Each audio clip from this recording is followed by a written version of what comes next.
What's up everyone, it's Aaron Walsh Fitness. Thanks so much for tuning in. Today I'm talking about how to achieve the superhero physique. Now if you're like me as a kid, I watched the Spider-Man cartoons, the Batman animated series, the G.I. Joe cartoons. I loved superheroes and would read the comic books, and I was like, man, I want to be big and strong like that. If you're like me, you might have just watched a superhero flick and you're like, dude, that person looks great. How would that translate to me? Now, before we get into this, I do want to point out how we're all made differently. A lot of programs don't stress this enough. If we all, every single one of us, even like Betty White and Queen Elizabeth, everyone, babies, all right, I don't think babies should weight train yet, but who knows? If all of us trained the exact same way and dieted the exact same way, we still might come out looking very different. Okay, it's all about the ratio. Well, it's about a lot of things. First off, we have the ratio of slow twitch muscle fibers and fast twitch muscle fibers. Slow twitch muscle fibers, they're smaller fibers and they're good for like endurance work, meaning marathon runs. You know, the marathon runners, they're quite slim because they have a higher ratio of slow twitch muscle fibers. Then we have fast twitch muscle fibers. These muscle fibers are larger in size and they're better for work like weightlifting. There's more specific examples of what they're good for, but I'm trying to give just a simplistic overview. They're larger, they're good for muscle building. So those who just are more naturally to look jacked, you see some pictures of them as kids and they already had guns, they have a higher ratio of fast twitch muscle fibers. Also, keep in mind we're all born with varying amounts of fat cells. If you have a high amount of fat cells, you're naturally going to just have more body weight because hunger signals are sent more often because there's a higher amount of fat cells. If someone has a low fat cell count, it's relatively easier for them to be leaner. So this isn't about creating a cookie cutter version of what a superhero body looks like you must look like this actor or actress, or you must look like this superhero or that one. It's more about just taking a look at yourself and seeing what we can do to make the best version of yourself. Alright, so first I have a list of muscles where you might be neglecting one or two, maybe all of them in this list, but it can really help develop the superhero physique on the body. So number one, I have the medial delt. So your shoulder has three main parts to it. There's the anterior delt, the front delt, the medial delt, the side deltoid, and the posterior delt, which is the rear deltoid. Which is also neglected way too often. But anyway, the medial delt, or the middle head of the shoulder muscle deltoid, when I'm looking straight at someone, if you develop or add on size to this side head, it gives you the thicker, stronger looking frame. Also, building a thicker frame up top makes the waist look smaller, generating the superhero physique. So first we're looking at the dumbbell lateral raise. Now a lot of people might give up too soon when seeing this move. I see it like every day at the gym, right when it starts to burn, or they can't just lift it up with super strict form, they stop. Notice towards the end, I'm using some momentum to get the weight up and then controlling it on the way down. This should really be your mentality to transforming your physique, really challenging the muscle and forcing it to grow. Now, if you either are uncomfortable with this move or you want to switch it up, throw in the lateral shoulder row. This is also a challenge because you can lift heavier, lift more doing this row than you can with a lateral raise.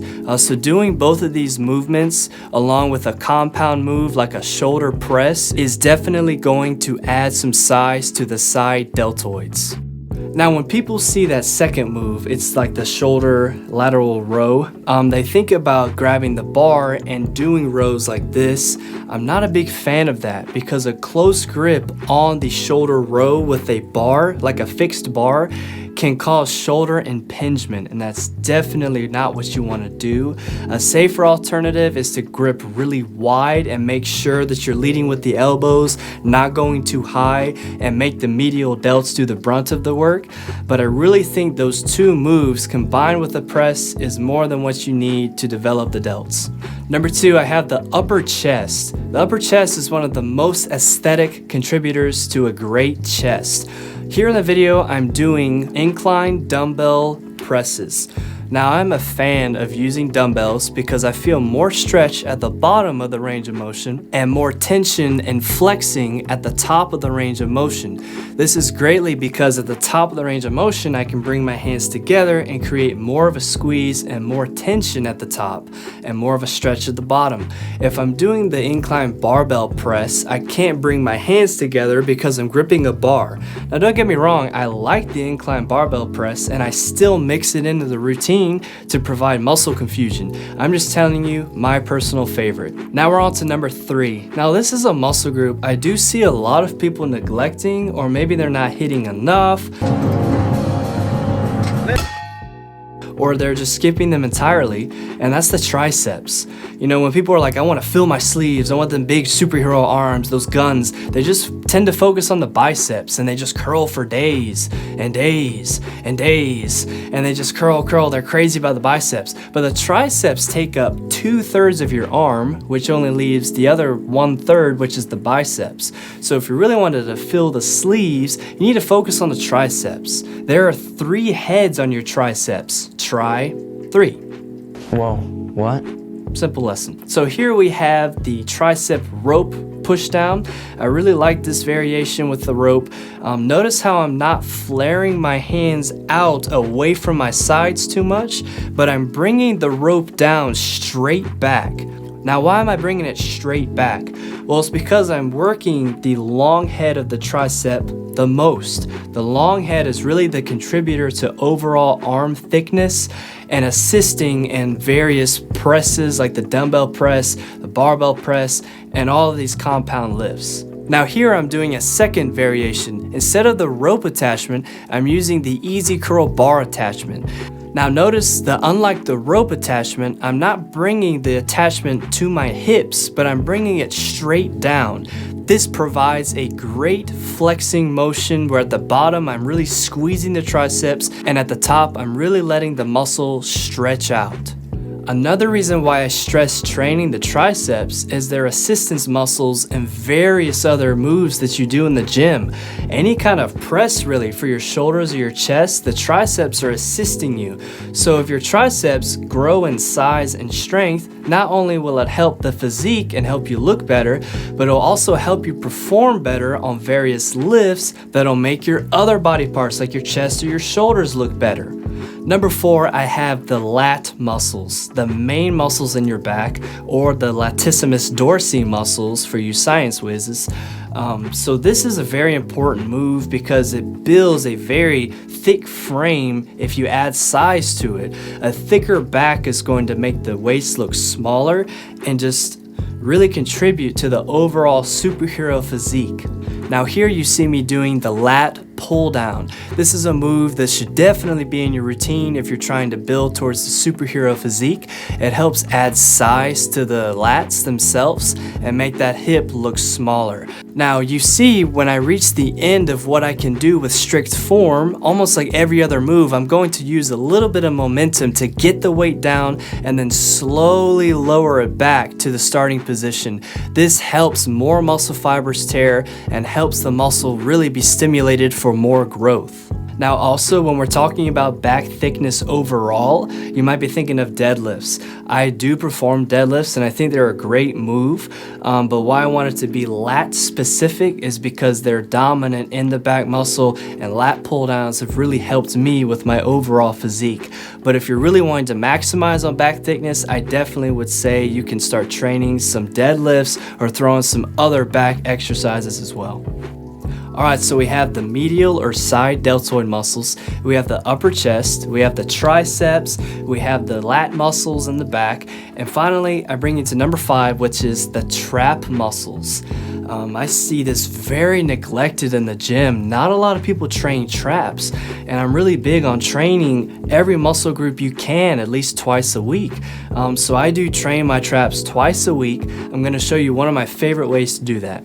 So here you see me with the dumbbells. The first rep I'm going to shrug both weights up And then I'm going to take turns on each side, lowering one side, bringing it back up, and then lowering the other side and bringing it back up. This is a great concentration move. I feel an unbelievable squeeze and burn in the trap muscles. Now, like most workouts in the gym, I'm going to push this one to failure, if not a little bit past failure, to rep out on a full shrug with the dumbbells after I'm no longer able to do the concentrated squeeze variation. Another fun variation you can see here is I'm going to grab one cable, I'm going to lean my body weight to the side. Notice how my spine and my neck are aligned and nothing's crazy out of place, so I'm not going to kink my neck or my back. And I'm going to use one side of my body at a time to shrug the weight up, squeeze the trap muscle, and slowly lower it back down. This is some good isolation work to do with the traps, and I've definitely used it myself.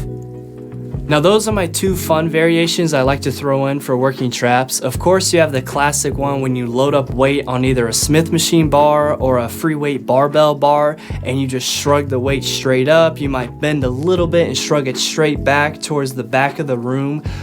Those are also great moves to do, but I wanted to tell you those two variations because I've really enjoyed putting those in my workout program. And you know what they say, if you enjoy your workout program, you're gonna stick with it. All right, so those are the 5 main muscle group focuses for the superhero physique. Now, I have some bonus points for you. The first bonus point is, don't look at this list and prioritize this list and neglect the other muscle groups.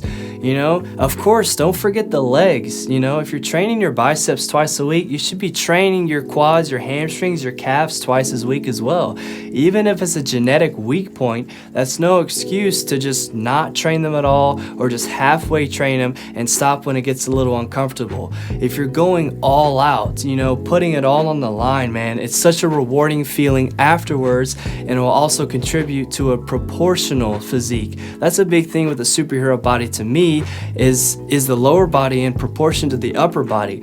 Mine's not quite there yet. I think my legs are a genetic disadvantage, if I'm honest with you, but that's not excusing me from going to the gym and pushing my maxes and trying to lift more than ever before, or just half repping when I can't do full reps and training hard. Number 2, a great way to help you in developing this superhero physique, besides focusing on the muscles I just talked about, is getting stronger at your compound lifts. A compound lift is where multiple sets of joints are moving at once to perform an exercise. To give you some insight, look at the bench press. You're moving your shoulder joints, but you're moving your elbow joints too.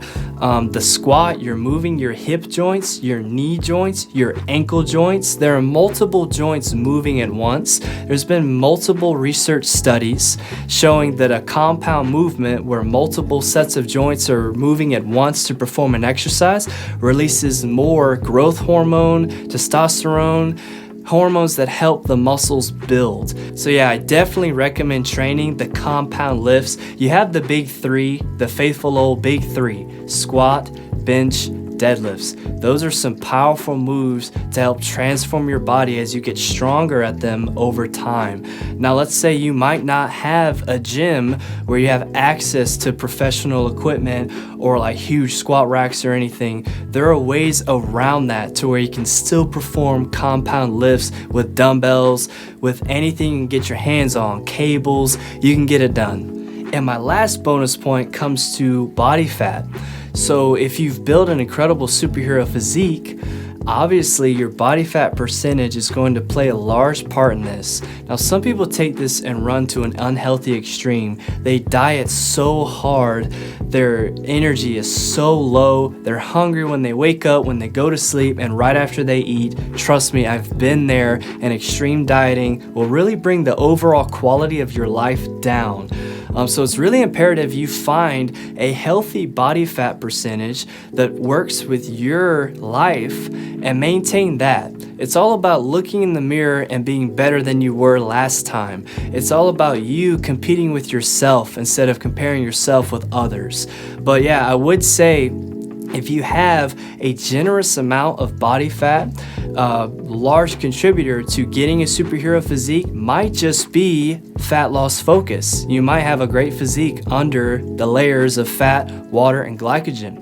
Now maybe that's where you're at, where you need to drop some pounds, drop your body fat percentage down to get that lean, cool superhero physique. If you need help with that, I've done 2 videos so far. The first one is how I lost 30 pounds. And yes, it's really how I lost 30 pounds. It's things I did day in and day out consistently, and I've kept the weight off since then and maybe added a little bit of muscle even. My second video is 5 dieting hacks to help cravings. If you can keep your cravings down by fulfilling them with better options, that's how you win at dieting, in my opinion. So I'm gonna link those 2 videos here if you need some help with that. But thank you for watching this video. If you've been enjoying the content, please like and subscribe and share this video. But until next time, I'm out. Thank you.